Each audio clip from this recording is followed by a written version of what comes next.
Nahirapan talaga huminga. Hindi kaya naman talaga may problema yata yung puso ko na. Ayun po, stop po muna natin.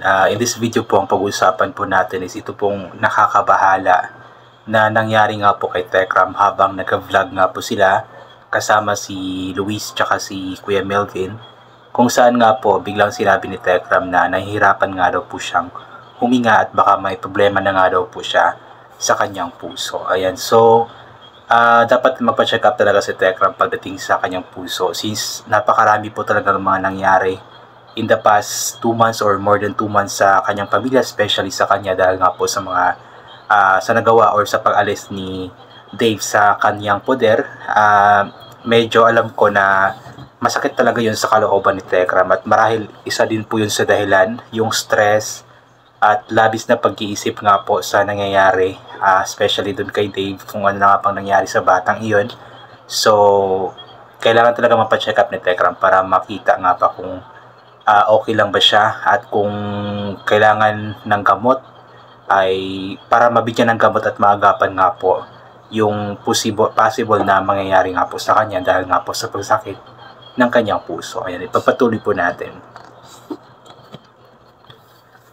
Nirang, lumabas po ako, parang nahirapan po akong huminga eh. Bakit wala bang aircon yung sakit nyo? Meron po, Ninang, pero hindi ko alam bakit parang nahirapan po akong huminga. Uminom ka ng tubig? Uminom na po ako, lumabas. Ano lang, huwag niyong intindihin yung mga ka-Tekram. Huwag niyong ibuhos lahat yung nyo.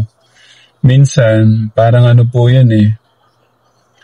Parang sa pagkain o pag-inom ng kape. Pagka wala tayong takot at disiplina,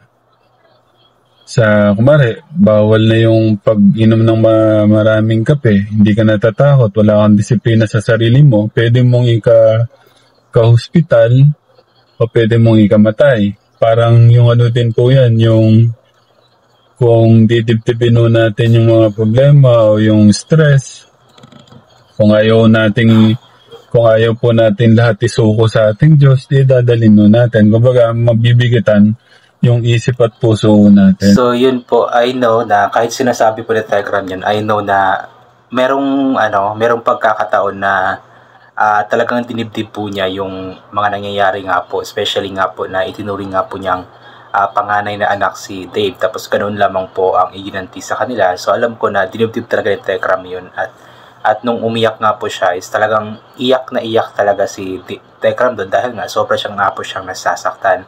At alam ko kahit na sobra 2 months na nga po nakalipas ay dala-dala pa rin po ni Tekram yung sakit sa kalooban dahil nga po sa ginawa ni Dave sa kanila, especially nga po maraming mga binitawan si Dave na mga negative comments about sa pangangalaga nga po nila sa bata. Kaya alam ko na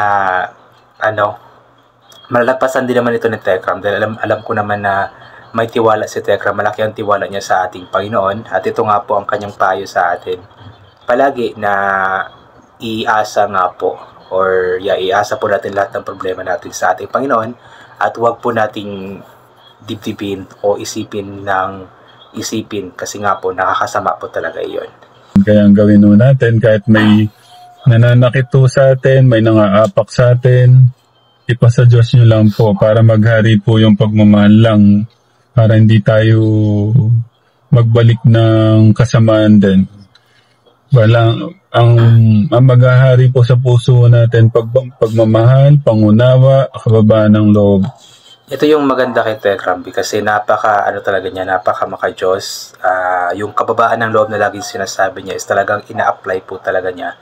Alam mo yung kasabihan na kapag binato ka ng bato, batuhin mo ng tinapay. Ganun po yung ginagawa ni Tekram kahit na sinasaktan na siya, sobrang nasasaktan na siya, pero ang kapalit or ang kanyang binabawi sa kanila is yung kabutihan at mga good words or mga words from God na kumbaga hindi siya bumabawi ng pananakit sa mga taong nanakit sa kanya. So yun po yung kababaan ng loob na sinasabi ni Tekram. Kasi mas gusto po ng ating Diyos yung pagmamahal lang. Kasi pagmamahal ng ating Diyos. Kaya piliin ho nating magmahal na lang din sa mga nananakit ho sa atin. Bahala na, kumbaga, ipasa Diyos mo na lang yung ano. Kasi sabi naman po ng ating Diyos, sa akin yung paghihiganti sa mga ganun ngang tao. Kaya piliin na lang natin maging mabuti. Piliin nating magmahal na lang sa mga ganung bagay. So yun nga po, gusto ni Tekram na ipasa Diyos na nga lang po ang lahat. Pero yun nga, hindi talaga maiwasan ni Tekram na dibdibin nga po yung mga nangyayari. At marahil isa nga po yun sa dahilan kung bakit nga ba nahihirapan siyang huminga. Kaya sana is magpa-check up talaga si Tekram para ma-check, matignan at maagapan ang ang possible na tawag niyan, para maagapan po kung meron mang sakit sa puso o wala. Kasi yun naman po yung gusto ng ating Diyos. At yun lang kuya, para ha? Gusto ko. Kanlutong, ingat ka. Sarap nun. Wait. Ayan, nakakatuwa lang din talaga makita itong si Luis tsaka si Tekram ba. Kasi alam mo yung dati talaga is, nung pinakauna pa talaga, bisita ni Tekram kay Luis nung after nung pinauwi siya is talagang ramdam na ramdam po natin yung bigat ng kalooban ni Luis para sa kanyang tatay Tekram. Kumbaga meron pa talagang tinatawag nating harang or barrier pa. Pero ngayon po is talagang nawala na po yun. Natanggap na kasi ni Luis yung kanyang pagkakamali ng humingi ng sorry, nagkapatawaran po yung bawat isa. At yun po yung simpleng paghalik lamang ni Luis kay Tekram is alam ko malaking bagay yun kay Tekram, especially sa kalusugan ng kanyang puso kasi nagbibigay yun ng kasiyahan sa kanya. At alam ko na